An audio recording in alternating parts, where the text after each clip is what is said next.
Homo sapiens. Bonjour les Homo sapiens. Bonjour les Sanguisogu.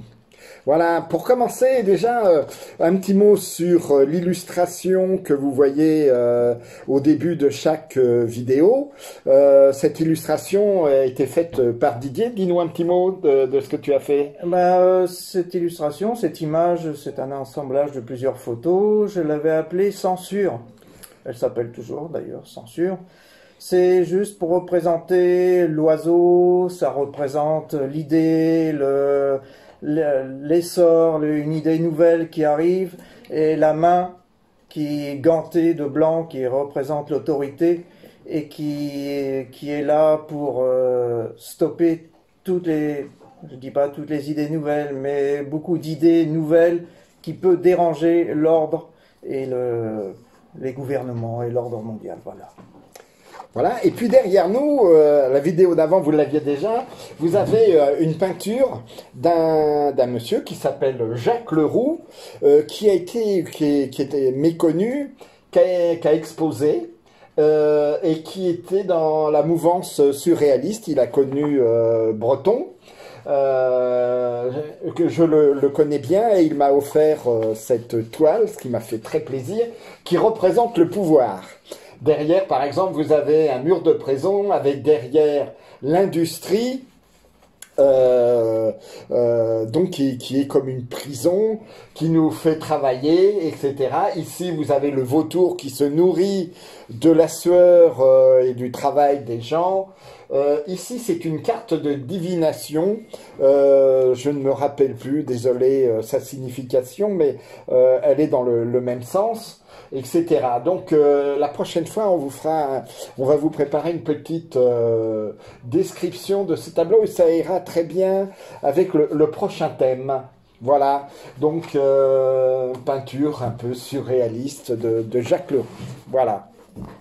Donc nous allons pouvoir commencer notre thème. Donc quand vous venez vous voir et nous écouter, c'est très bien. Mais est-ce que c'est suffisant? Car se pose la question pourquoi vous venez et que voulez-vous entendre? Écouter doit avoir un but. Qu'est-ce que tu peux nous en dire, Dominique? Je commencerai par une citation du Nouveau Testament qui est dans Matthieu 13, 13. Voilà ce qui est dit. Voilà pourquoi je leur parle en parabole, parce qu'ils regardent sans regarder, qu'ils entendent sans entendre ni comprendre. Et pour eux s'accomplit la prophétie d'Isaïe, qui dit « Vous aurez beau entendre, vous ne comprendrez pas, vous aurez beau regarder, vous ne verrez pas. Car le cœur de ce peuple s'est épaissi. Ils sont devenus durs d'oreilles, ils se sont bouchés les yeux pour ne pas voir de leurs yeux, ne pas entendre de leurs oreilles, ne pas comprendre avec leur cœur, et pour ne pas se convertir. » Voilà. Donc, le sujet, c'est l'écoute. L'écoute, alors, il y a deux mots, c'est écouter et entendre. Alors, la dernière fois, on a dit qu'il fallait avoir les mêmes références, et donc, on a été prendre les définitions de ces deux mots. Écouter, prêter attention à ce que quelqu'un dit pour l'entendre et le comprendre. Entendre, saisir par l'intelligence, comprendre, désirer, discerner. Donc on va voir que écouter, c'est pas j'écoute une histoire, c'est j'écoute et je veux comprendre ce que l'autre veut me dire, parce que moi je veux en tirer, c'est ce que l'autre veut me dire. Et puis entendre, il y a une notion importante dedans, ça va être discerner. Il faut que j'arrive à discerner ce qui est juste et ce qui est moins juste dans ce que l'autre peut me dire. Voilà. Alors, qu'est-ce qu'il faut pour bien écouter? Alors, pour bien écouter et bien entendre, on aurait dû mettre effectivement, et bien entendre. Il faut faire tomber beaucoup de barrières. Faut pas partir avec des idées préconçues. Écouter et entendre demande beaucoup d'humilité. C'est je vais recevoir ce que l'autre va dire. Et pour cela, déjà donc, il faut mettre de côté toutes les idées préconçues, mais pas que ça. Il y a aussi les limites de notre instruction. Le conditionnement familial, social et moral. Et ça, c'est important d'en dire un mot. Quand nous naissons, nous ne choisissons ni la famille, ni le lieu, ni l'époque. Et ça, dès le départ, ça va nous conditionner à avoir une vision, une manière de voir les choses qui va être différente. La personne qui est née il y a 1000 ans ne peut pas raisonner comme nous. Elle est dans un autre milieu, elle est dans un autre milieu familial, un autre milieu moral. Et donc, tout ça va nous sommes en grande partie du préfabriqué. Il faut l'accepter. Parce que ma pensée, elle est liée à tout ce que j'ai pu entendre et voir. Et si je nais ailleurs, je ne vois pas pareil et je n'entends pas pareil. Donc il faut faire tomber ces barrières de ce conditionnement. Et ça, c'est extrêmement difficile. Il faut mettre de côté aussi les vérités toutes faites. Celles qui nous sont répétées. Mettons, quand on voit le Covid-19, on nous rabâche à chaque publicité, entre chaque film, entre chaque émission, protégez-vous, il est toujours là. Oui, bah, la grippe, elle est toujours là aussi, je tiens à vous le dire, les maladies cardiaques aussi, les cancers sont toujours là aussi. Par contre, c'est bizarre, on ne nous en donne pas les chiffres. Moi, je voudrais bien voir tous ces chiffres. Vous voyez, ils étaient là avant, ils étaient même là avant le Covid. Et donc, il y a des chiffres qui sont quand même surprenants. Un jour, peut-être à la prochaine, justement, prochaine vidéo, on en parlera un petit peu de ça. Et puis, il y a ce qu'on appelle les références qui s'imposent. Dire des personnages, des penseurs, des historiens, des individus qui sont devenus des références incontournables. Un choix... des fois qui a un sens, mais qui est quand même arbitraire.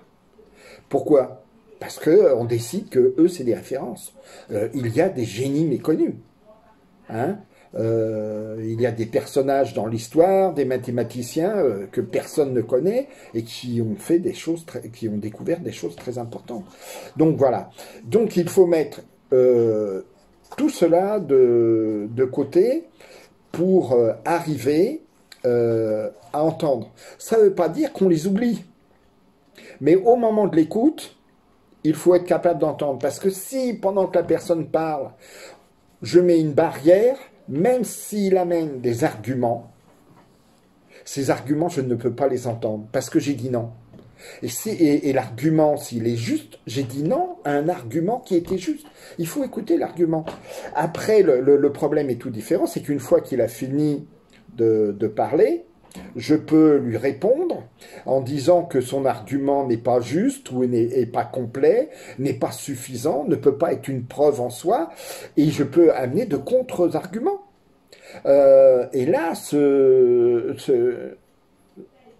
peut se mettre en place un partage des informations, des pensées que l'on a pour essayer justement de faire un tri. Et tout à l'heure, je parlais de discernement. Et justement, c'est là que va rentrer en compte le discernement et de reconnaître, oui, j'avais tel argument, mais cet argument, bon, il était peut-être pas si valable que ça. C'était un argument, mais un argument mineur. Lui, il a un argument plus fort et je dois l'entendre, ça. Alors, c'est pas toujours facile. Pas toujours facile. Pourquoi? Parce que chaque pensée est une construction. On a construit notre manière de penser. C'est des boîtes qui s'emboîtent. Voilà, ça paraît très logique. Si on enlève des boîtes, cette logique, elle s'écroule. Et donc, quelqu'un qui va amener des arguments qui vont contre notre logique, c'est quelque chose d'extrêmement gênant parce que ça demande à se dire, mais je me suis trompé. Écouter, et je ne l'ai pas dit, je ne pense pas l'avoir dit, ça demande beaucoup d'humilité. Ça demande de se dire, de se poser la question, mais je peux m'être trompé. Parce que voilà, la chose, c'est je peux m'être trompé, même avec mes arguments. Et donc, un partage est un risque. Et c'est accepter un risque. Et ce risque, c'est de dire, je suis arrivé avec telle conviction, et quand je repars, je peux repartir avec une autre conviction. C'est là qu'on voit que c'est extrêmement difficile, un vrai partage d'idées. Parce que les deux parties doivent avoir la même ouverture d'esprit pour accepter. Voilà. Et on est dans une société quand même où l'individualisme et ce qui va avec, inévitablement avec l'individualisme, c'est l'orgueil. Puisque c'est pour moi, parce que j'ai raison, parce que je sais me débrouiller, parce que ceci, cela. Un partage demande énormément d'humilité. Et c'est vrai que cette humilité, des fois, c'est difficile. Parce que quand on a les arguments et qu'en face, il y a une personne qui ne peut pas écouter, parce que des fois, on ne peut pas écouter, parce que les barrières sont trop fortes. Et ça, faut le comprendre. Partager avec quelqu'un, c'est pas l'amener à repartir à ce qu'il soit mal, parce que on a un peu ébranlé sa structure qui lui sert à vivre, sa structure de pensée. Et donc, des fois, il est difficile de voir que en face, il n'y a pas d'argument, mais que notre pensée, nos idées vont être rejetées, vont être ridiculisées même, simplement parce que trois personnes pensent différemment de l'autre personne qui est seule, et donc on a raison parce qu'on est plusieurs à penser la même chose.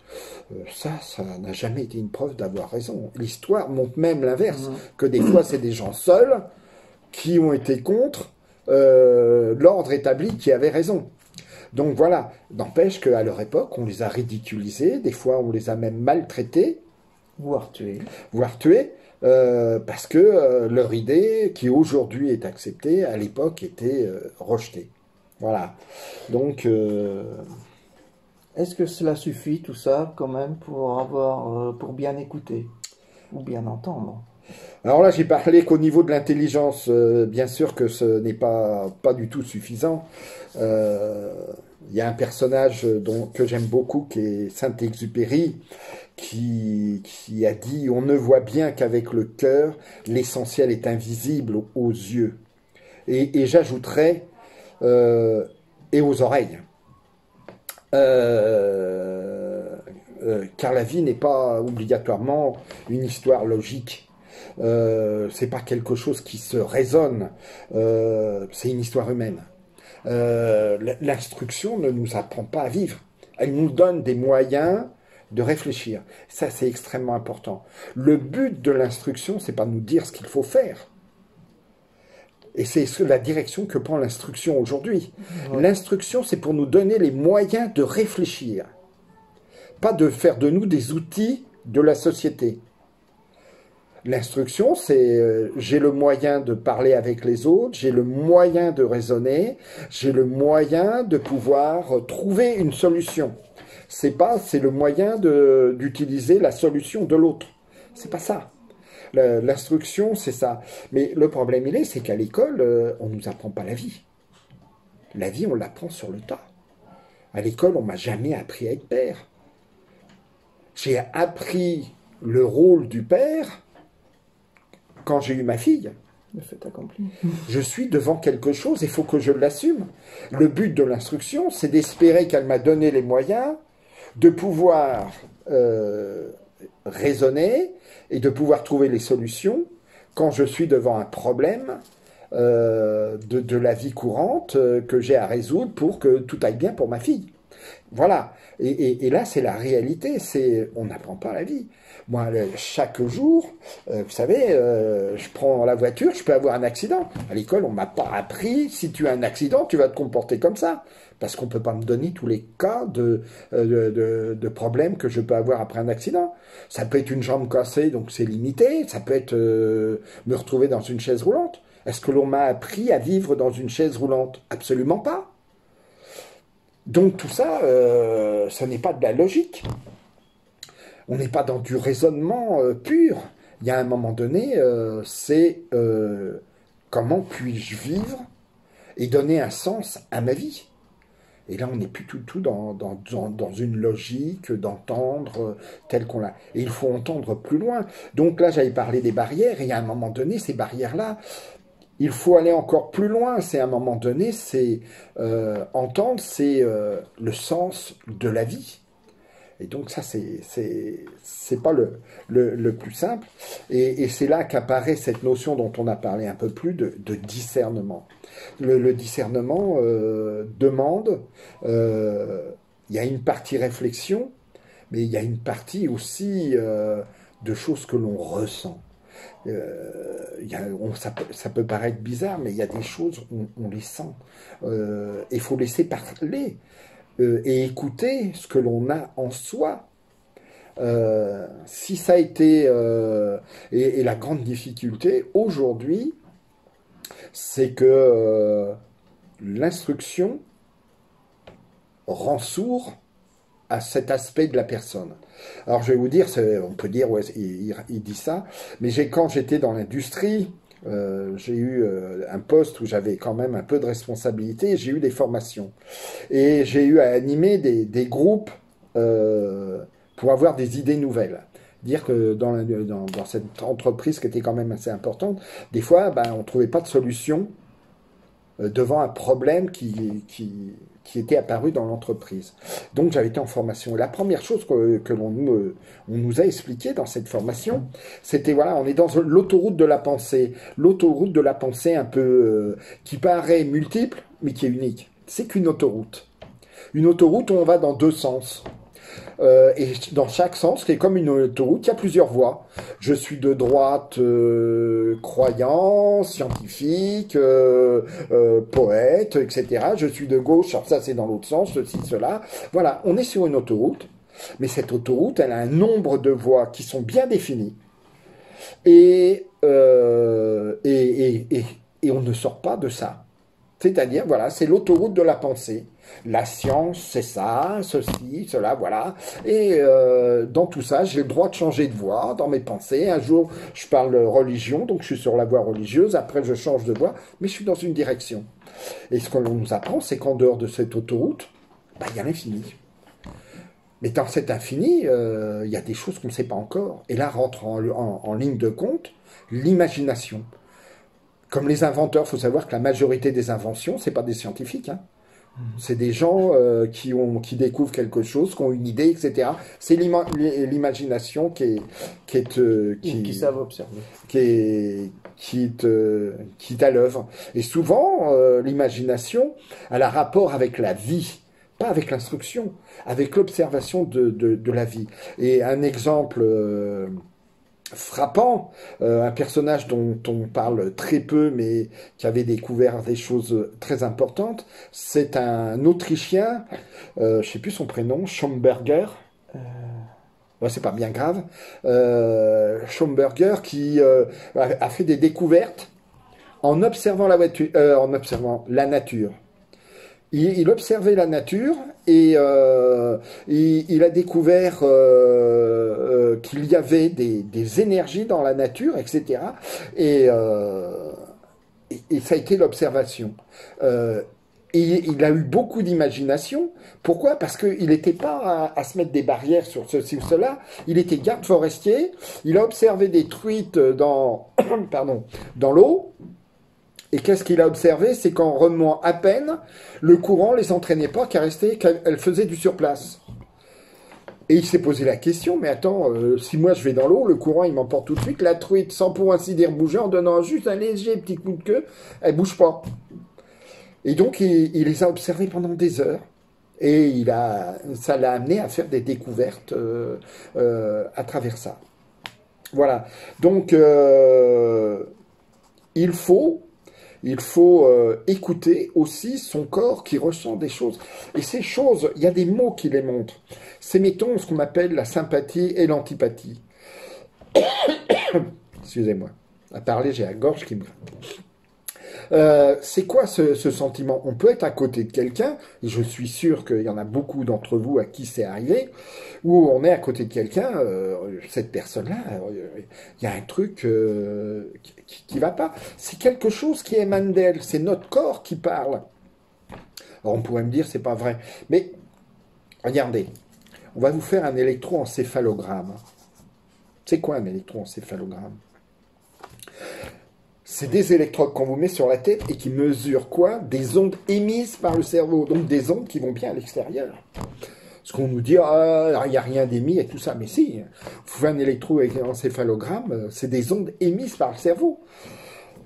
Donc le cerveau, il émet des ondes. Et quand on est à côté, on les ressent, ces ondes.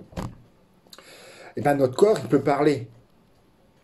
Notre corps, il peut ressentir. Alors, on a plus ou moins de sensibilité. C'est un peu comme un transistor. Il y a des transistors qui vont bien capter, d'autres moins bien, parce que leur sensibilité, il y a des gens qui captent plus que l'autre, et qui sont, on va dire, qui ont une sensibilité en étant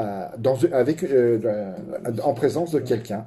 Donc voilà, donc l'écoute, l'important, c'est l'ouverture, faire tomber les barrières, et puis être dans un état de réception, dans un état, et puis aussi écouter le corps de l'autre et écouter son propre corps. Donc c'est tout ça, écouter. Ça se limite pas, j'entends quelqu'un qui me dit une belle petite phrase, et puis je dis il a raison ou il a tort. Non, ça ne s'arrête pas là. Voilà. Eh ben, tu as terminé? Ben oui, sur Oui. l'écoute, Écoute. si on a une suite, on verra. Hein. Ok, ben alors le thème prochain sera sur l'information et les médias. Voilà, donc l'information et les médias, mettons ce tableau-là porte des informations, on le regardera un petit peu, parce que ce qui serait intéressant aussi, c'est à la première vidéo, quand on parlait du langage, on a parlé du langage symbolique. Et là, on a un exemple de langage symbolique. Donc, on essaiera de décrypter un petit peu ce tableau, et puis on essaiera de décrypter un peu certaines informations de la même manière, après les avoir écoutées. Voilà. Allez, à bientôt. À Au bientôt. revoir.